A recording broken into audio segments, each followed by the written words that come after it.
It's funny. I watched Cursed Films. Yeah, Did you I see was some of that? watching that. You see that? Yeah. I was watching a little bit of that. Yeah, I thought that was so interesting, it was about interesting. how, we all know about, or so many people know about the that was frustrating. They didn't answer that question. They were Which like one? the Hobbit hanging from the I'm not the Hobbit, I'm sorry. Oompa Loompa. No, it's not the Oompa Loompa. No. The The Munchkin, the Munchkin.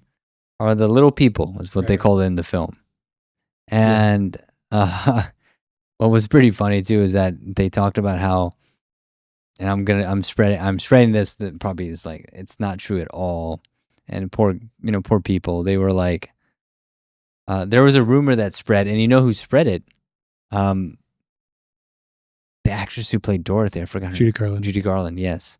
She spread this rumor that the Munchkins, the little people who played the Munchkins, they all were in this one hotel, and they basically had crazy sex orgies, parties, and drugs in that one hotel. And she spread that rumor. Yes, and it was a rumor, It was 100% was a rumor. a fabrication, and it was so silly too because she was making an offhand joke Right. on a show, on a live TV show. Yeah. It wasn't even like that big of a deal, Yeah. She's just trying to be funny. Yeah, but they, oh man, those poor people really took the brunt of that, which is so sad. Yeah, but okay, is that really Judy Garland's fault, or is that the media's fault? Well, I guess you're just making a joke. It didn't even it just got sensationalized. well, yeah, What I are definitely you say gonna it's do? more the media's fault for sure. Yeah, because It's a little her fault too, because she started it, it wasn't that and bad. she was It also just a pretty joke. high on that show herself. High? Yeah. I thought she was just drunk. No, well, she was. I believe that she was. Oh my gosh, I'm spreading more rumors, but I'm pretty sure about this, that she was. Like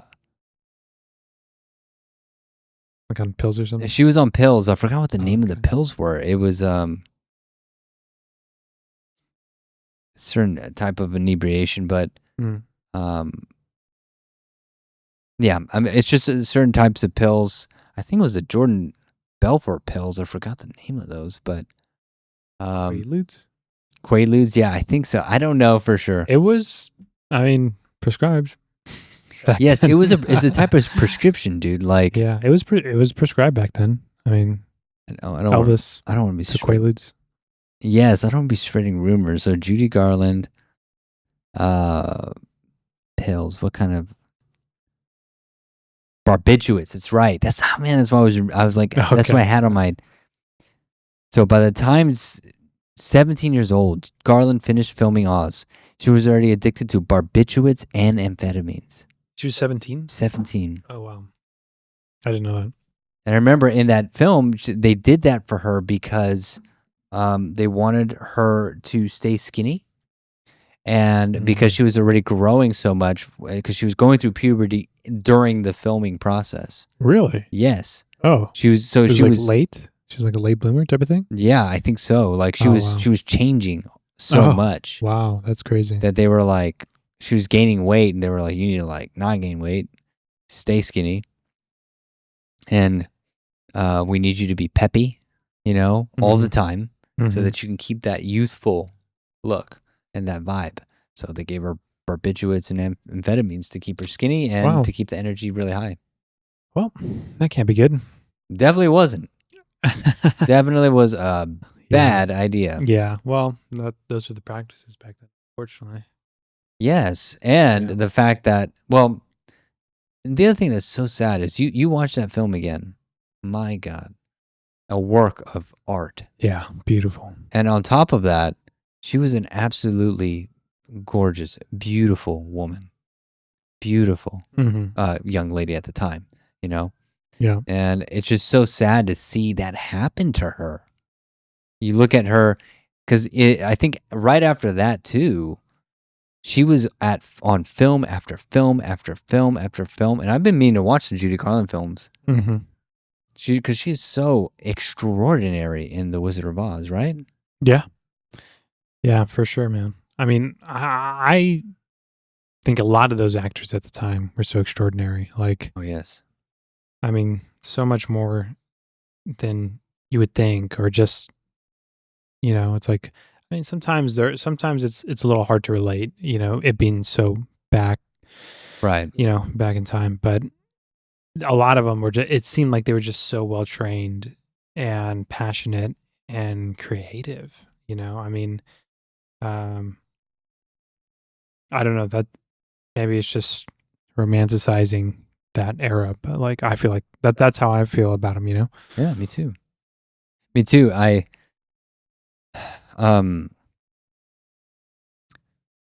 There's a certain feeling you get whenever you start watching that film. My gosh.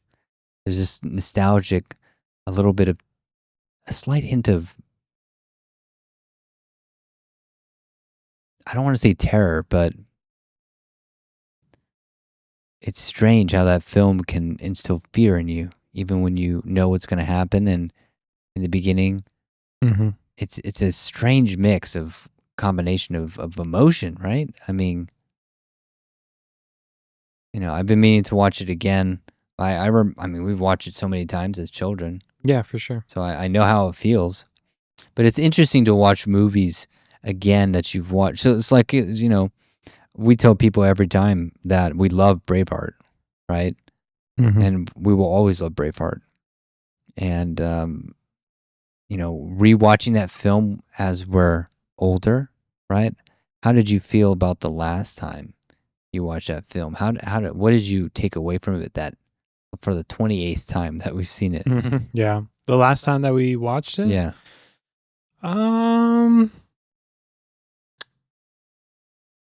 trying to recall exactly because I feel like the last time we watched it, I really took away a lot of the filmmaking prowess that Braveheart exhibited. That, like that's what I took a lot from that. I think because I'd watched Passion of the Christ pretty recently, and I felt that way during Passion of the Christ. I was like, wow, this is like, I forgot how well made it is. And so with Braveheart, I was looking out for that because I knew how great of a director Mel Gibson was. And yeah, it's the filmmaking technique, the storytelling technique is so, I mean, man, it's so good. It's like, that's what people should dedicate their lives towards. It's so powerful, and it's everything. It's the DP, it's the lighting, it's the location, it's the makeup, it's the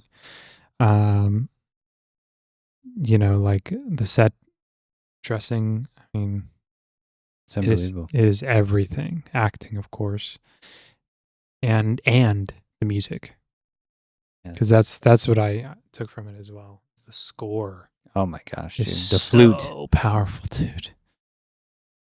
The flute. Well, and the bagpipes, yeah. Of course. Oh yeah, I can hear it now.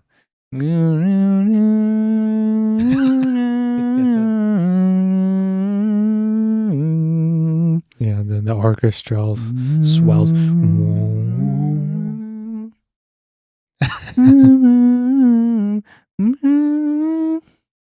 Oh, it's beautiful, man.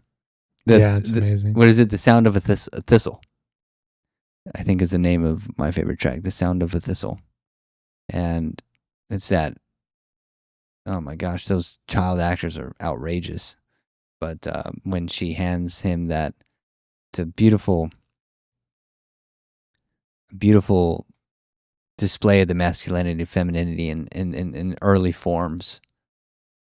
But it's so gorgeous that just in that one scene, and there's no dialogue. It's just two child actors, but